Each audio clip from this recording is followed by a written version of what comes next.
और देश को भी गुरुवार को संसद में स्पष्ट चर्चा के संदेश देना दौरान चाहता हूं राज्यसभा में सदन के कि नेता जेपी नड्डा द्वारा राहुल माननीय गांधी को प्रधानमंत्री मोदी जी अबोध के नेतृत्व बालक में कहने पर देश की चलने सियासत वाली गर्मा गई है। सरकार दरअसल हर राज्यसभा में समय लोकसभा नहीं चलने हर देने को तरीके लेकर से बहस हो ही रही थी।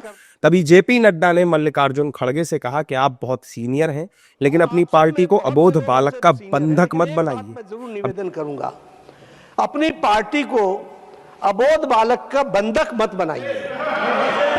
जेपी नड्डा के इस बयान पर कांग्रेस भड़क गई है और कह रही है कि लोकसभा में नेता प्रतिपक्ष के लिए ऐसी भाषा का इस्तेमाल करना गलत है। देखिए, ये अनपार्लियामेंट्री शब्दों का प्रयोग कर रहे हैं, ये एलओपी का अपमान है और जिस तरह लोकतंत्र में ये अपना राजतंत्र चला रहे हैं और पहली बार हो रहा है कि सदन में लोकसभा में एलओपी को बोलने नहीं दिया जा रहा है, बिल्कुल भी ये लोकतंत्र की परंपरा के फेवर में नहीं है।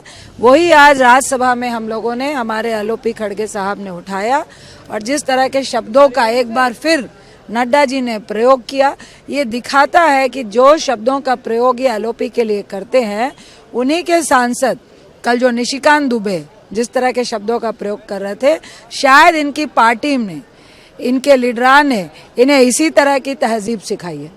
देखिए, एक तरफ तो आप ये कहते हो कि लोकसभा के किसी बात को आप यहाँ चर्चा में नहीं ला सकते, दूसरी तरफ आप कमेंट करते बिना नाम लिए किसको अबोध बालक है, क्यों, कौन है अबोध बालक? आप कोई नाम तो नहीं लिया, नहीं कौन अबोध बालक। तो हमने, खड़गे जी ने भी फिर जवाब उनको दिया कि आप क्या बंधुआ मजदूर हो एक आदमी के, आप प्रधानमंत्री के बंधुआ मजदूर हो, उन्होंने कहा। तो फिर कोई बीजेपी वाले चुप बैठे थे। बहरहाल लोकसभा से लेकर राज्यसभा तक विपक्ष का एमएम नरवणे को लेकर हंगामा जारी है, जबकि बीजेपी कह रही है कि हम चर्चा को तैयार हैं, लेकिन चर्चा सही मुद्दे और फैक्चुअली करेक्ट चीजों पर ही की जानी चाहिए।